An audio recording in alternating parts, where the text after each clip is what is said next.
우리 주변을 둘러보면 같은 80대인데도 어떤 분은 매일 동네 한 바퀴를 걸으며 활기찬 하루를 보내시는가 하면 또 어떤 분은 거동이 불편해 힘든 시간을 보내고 계십니다. 도대체 무엇 때문에 이런 차이가 날까요? 건강하고 행복한 노후를 보내는 분들이 75세 즈음 했었던 특별한 공통점이 있었다는 것인데요. 오늘은 그래서 수명을 결정짓는 5가지 핵심 요인에 대해 함께 알아보려고 합니다.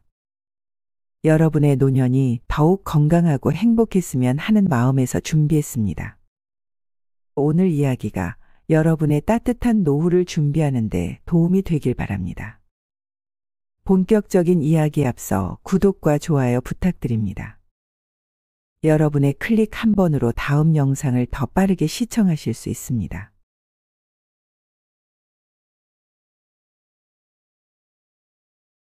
첫 번째, 시력이 현저히 떨어집니다. 집안을 깨끗하게 정리하세요. 여러분, 나이가 들면서 가장 먼저 느끼는 변화가 바로 눈이 침침해진다는 것입니다. 저녁만 되면 글자가 잘 안 보이고 계단을 내려갈 때도 예전보다 조심스러워진다는 분들이 많으실 겁니다. 제가 10년 넘게 알고 지낸 76세 어르신은 요즘 들어 잦은 넘어짐 사고를 겪기 시작했습니다. 거실 카펫 모서리에 걸려 넘어지거나 화장실에서 발을 헛디뎌 미끄러지는 일이 부쩍 늘었다고 해요. 평소에 간단한 글씨 정도는 잘 보이니 난 아직 괜찮아라고 생각했지만 정밀 검진을 받아보니 시력 저하가 꽤 심각한 수준이었습니다. 시야가 흐릿하니 모서리가 잘 보이지 않고 사물이 겹쳐 보이는 현상까지 있어 집 안에서조차도 사고 위험이 큰 상태였습니다.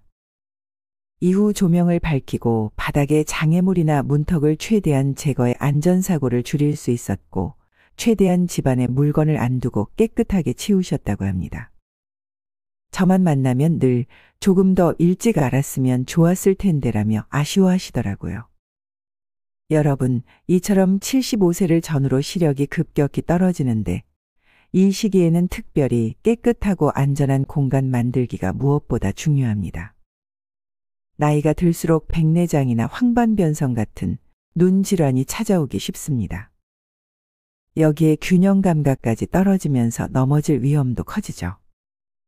실제로 우리나라 노인 골절 사고의 80% 이상이 낙상이 원인이라고 합니다. 최근 연구에 따르면 75세 이상 어르신들의 낙상 사고 중 절반 이상이 집안에서 발생했다고 합니다. 특히 어두운 조명, 어지러운 바닥, 미끄러운 화장실이 주요 원인이었죠. 제가 만난 한 어르신은 이런 말씀을 하셨습니다. 예전엔 바닥에 물건이 떨어져 있어도 잘만 보였는데 요즘은 못 보고 걸려 넘어질 때가 많아요. 그래서 이제는 매일 아침 집 안 청소하는 걸 일과로 삼았죠. 이제부터라도 이런 습관을 들여보시는 건 어떨까요? 첫째, 매일 아침 창문을 활짝 열어 집안을 밝게 만드세요. 둘째, 바닥에 있는 물건들을 모두 정리하고 꼭 필요한 물건은 눈에 잘 띄는 곳에 두세요. 셋째, 화장실과 주방에는 미끄럼 방지 매트를 깔아두세요. 넷째, 6개월마다 한 번씩은 꼭 안과 검진을 받으세요. 다섯째, 필요하다면 돋보기나 밝은 조명 설치를 망설이지 마세요. 시력이 좋지 않다고 청소와 정리를 포기하면 오히려 더 위험해집니다. 반대로 잘 보이지 않아도 깨끗하게 정돈된 공간을 유지하고 정기적으로 시력을 관리한다면 건강하고 안전한 노후를 보내실 수 있을 것입니다. 두 번째, 걸음마다 숨이 찬다면 근력이 급격히 떨어지고 있다는 의미일 수 있습니다. 73세 김영수 어르신은 매일 아침 동네 산책 모임에도 빠지지 않고 참석하셨고 주말이면 아파트 주변을 천천히 걷는 것이 일상이었습니다. 그런데 70대에 접어들면서 유독 체력이 확 안 좋아졌다는 걸 느꼈다고 합니다. 이상하게 조금만 걸어도 숨이 차네. 처음에는 단순히 나이 탓이려니 하고 지나쳤습니다. 어느 날은 고작 아파트 2층 계단을 오르다가 숨이 너무 가빠 잠시 앉아서 쉬어야 했습니다. 결국 병원을 찾았고 검진 결과는 충격적이었습니다. 면역력이 때문이 아니라 몸의 근력이 예상보다 훨씬 더 빠르게 감소하고 있었던 것입니다. 의사 선생님의 설명에 따르면 70세를 전후로 하체 근력이 가파르게 감소하는데 숨이 자주 차는 증상은 단순히 심폐 기능만의 문제가 아니었습니다. 허벅지와 종아리의 근력이 급격히 줄어든 것도 주요 원인이었던 거죠. 이런 현상이 특히 75세 전후에 두드러지게 나타나는 이유는 무엇일까요? 가장 큰 원인은 세 가지입니다. 첫째, 이 시기에 근육 감소가 가속화됩니다. 젊었을 때와 비교하면 근육량이 50에서 70% 수준으로 줄어듭니다. 쉽게 말해 예전에는 20kg 쌀가마니를 들 수 있었던 분이 이제는 10kg도 버거워지는 것과 같습니다. 둘째, 은퇴와 같은 생활 환경의 변화로 활동량이 크게 감소합니다. 직장에 다닐 때는 자연스럽게 움직임이 많았지만 은퇴 후에는 하루 종일 집에서 보내는 시간이 늘어나면서 근력 저하가 더욱 빨라지게 됩니다. 우리 몸이 자동차라고 생각해 보세요. 자동차를 오래 세워두면 배터리가 방전되고 엔진이 녹슬듯이 우리 몸도 운동 없이 가만히 있으면 점점 약해지는 것과 같습니다. 셋째, 호르몬 분비의 변화로 기초대사량이 떨어집니다. 기초대사량이란 우리 몸이 생명을 유지하는 데 필요한 최소한의 에너지량을 뜻하는데 이것이 감소하면서 같은 음식을 먹어도 더 쉽게 체중이 늘고 근육은 줄어들게 됩니다. 이런 변화들이 마치 도미노처럼 서로 연결되어 있습니다. 근육이 줄면 활동이 줄고 활동이 줄면 또다시 근육이 줄어드는 악순환이 시작되는 것입니다. 그래서 75세를 전후로 한 시기의 건강관리가 특히 중요한 것입니다. 운동은 단순히 몸을 움직이는 것 이상의 의미가 있습니다. 규칙적으로 운동을 하면 식욕도 좋아지고 숙면을 취할 수 있으며 생활 리듬이 전체적으로 자연스럽게 잘 잡히게 됩니다. 만약 걷는 게 힘들고 예전만치 않다면 단순히 나이가 들어서 그렇겠지 하고 넘기지 마시고 근력이 눈에 띄게 감소하고 있다는 경고로 받아들여야 합니다. 무리하지 않되 꾸준히가 핵심입니다. 유튜브를 통해 노후 근력 운동법을 찾아보시면 더 자세한 정보를 얻을 수 있지만 가장 먼저 시작하기 좋은 건 의자 운동입니다. 팔걸이가 있는 의자에 앉았다가 천천히 일어서고 다시 앉는 동작을 하루 아침 저녁으로 5회씩만 해보세요. 일주일 정도 지나면 몸이 조금씩 적응하니 그때부터 서서히 횟수를 늘려가면 됩니다. 갑자기 큰 변화를 기대하기보다는 오늘부터 작은 실천을 시작해 보는 것이 중요합니다. 이런 작은 습관들이 쌓이고 쌓여 결국은 건강하고 활기찬 노년을 만들어줄 것입니다. 세 번째, 불평불만이 늘어나는 건 뇌가 지쳤다는 신호입니다. 화를 의도적으로 줄여보세요. 75세의 두 번째 갱년기가 찾아옵니다. 특히 평소 활달하고 밝은 성격이었던 분들도 갑자기 짜증이 늘고 불평이 많아지는 변화를 겪곤 합니다. 제가 수십 년 넘게 알고 지내는 한 어르신은 원래 활달하고 밝은 성격으로 유명했습니다. 70세 초반까지만 해도 친구들과 만나서 수다 떨고 봉사활동에도 적극적으로 참여하셨는데 75세가 되면서부터 매사에 짜증이 늘고 유독 불평을 많이 한다는 주변의 이야기를 듣기 시작했습니다. 본인도 나 왜 이렇게 신경질이 늘었지? 라며 스스로를 통제하기 어려워하셨죠. 여러분, 나이가 들수록 왜 사소한 일에도 쉽게 짜증이 날까요? 사실 이것은 단순히 성격 문제가 아니라 노화와 깊은 관련이 있습니다. 젊었을 때는 몸과 뇌가 빠르게 회복할 수 있었지만 75세 전후가 되면 뇌세포가 점점 더 지치고 줄어들면서 피로도가 누적되기 쉽습니다. 이때 작게 보이던 일이 크게 느껴져서 불만과 불평, 화가 부쩍 늘어나는 것입니다. 그렇다고 해서 나이가 들면 누구나 화를 많이 낸다고 단정 짓기는 어렵습니다.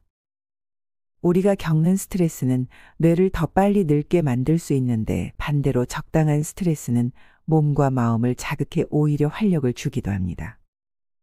문제는 과도한 스트레스나 지나친 부정적 감정입니다.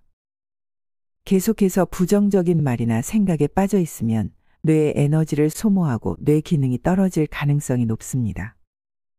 그렇다면 어떻게 하면 좋을까요? 첫 번째, 화를 길들여 보세요. 상대가 아닌 문제 자체를 보려고 해보세요. 무엇이 문제인지, 어떻게 해결할 수 있는지를 차분히 생각해 보면 화를 내는 대신 해결책을 찾을 수 있습니다. 두 번째, 매일 의식적으로 감사합니다라고 해보세요. 노년기에는 특히 감사합니다라는 말을 자주 하는 것은 생각보다 중요합니다. 긍정적인 단어를 많이 쓰는 사람일수록 두뇌 노화가 더디게 진행된다고 합니다. 작은 도움에도 감사를 표현하면 그 긍정적인 에너지가 나에게도 돌아옵니다.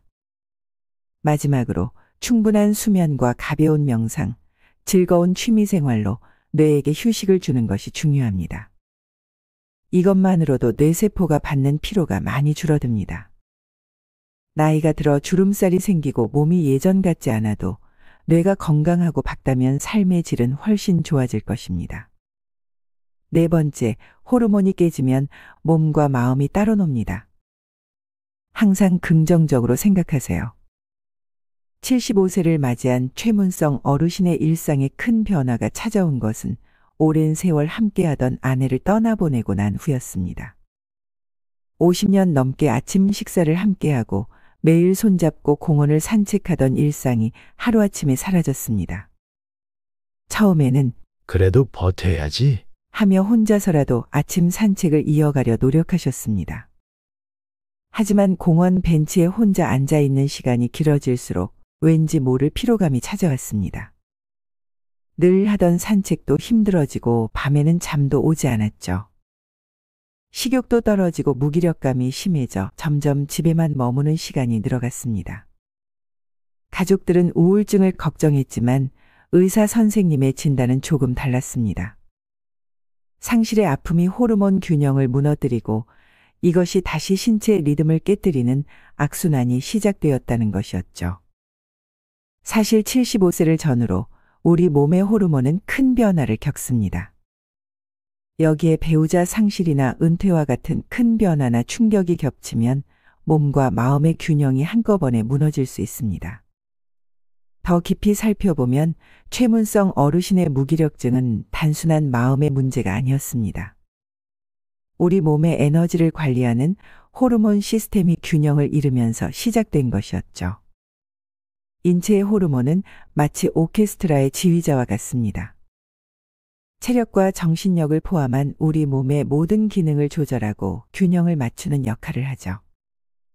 특히 75세가 되면 이 호르몬의 균형이 크게 흔들리기 시작합니다. 최 어르신의 경우 배우자 상실이라는 큰 충격이 호르몬 균형을 무너뜨렸고 이는 다시 뇌의 신경 전달 물질에도 영향을 미쳤습니다. 마치 연쇄 반응처럼 하나의 변화가 전체적인 건강 악화로 이어진 것입니다. 하지만 희망적인 것은 최 어르신도 다음과 같은 방법들을 실천하면서 조금씩 회복되어 가셨습니다. 첫째, 정기적인 건강검진을 통해 호르몬 수치를 체크하고 필요한 경우 전문의와 상담했습니다. 이는 마치 자동차의 정기점검과도 같은 것이죠. 둘째, 일부러라도 긍정적인 말과 생각을 하려 노력했습니다. 오늘은 날씨가 참 좋네. 밥 한 숟가락이라도 먹어보자. 이처럼 작은 것부터 시작했죠. 셋째, 예전처럼 매일은 아니어도 일주일에 두세 번이라도 공원에 나가 산책을 했습니다. 움직임이 있어야 호르몬도 제대로 분비된다는 것을 기억했기 때문입니다. 넷째, 규칙적인 생활을 유지했습니다. 같은 시간에 일어나고 식사하고 잠자리에 드는 것만으로도 호르몬 균형 회복에 도움이 된다는 것을 알게 되었죠. 75세 이후의 건강한 삶을 위해서는 이러한 변화를 미리 이해하고 준비하는 것이 중요합니다. 지금 50대, 60대인 분들도 이런 습관들을 조금씩 들이신다면 나중에 찾아올 변화를 한결 수월하게 대처하실 수 있을 것입니다. 결국 건강한 노년은 절대 약만으로 건강해지는 것이 아닙니다.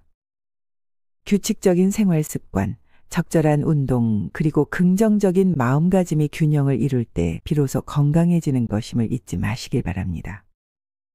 5번째, 몸과 마음이 녹슬면 인생도 녹슬어 갑니다. 계속 새로운 것을 익히고 움직이세요. 정연숙 어르신은 정년 퇴직 후 이제 편히 쉬자라는 생각에 하루 대부분을 TV 앞에서 보내고 운동도 거의 하지 않았습니다. 처음에는 아무 문제 없어 보였지만 75세가 되기도 전에 기초 체력이 크게 떨어져 가벼운 우울증까지 겹쳤죠. 그제야 병원을 찾았더니 의사에게 조금이라도 더 움직이셔야 합니다 라는 권유를 받았습니다. 다행히 주변에서 운동 모임을 추천해주고 노인복지관의 다양한 프로그램에 참여하기 시작하면서 새로운 변화를 맞이했습니다.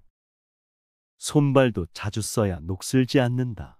라는 옛말처럼 몸을 계속 움직이고 사람들과 어울리다 보니 마음도 함께 밝아졌다는 것입니다. 사람의 몸과 뇌는 용불용설이라고들 하죠. 우리 몸과 마음은 마치 자전거의 두 바퀴처럼 긴밀하게 연결되어 있습니다.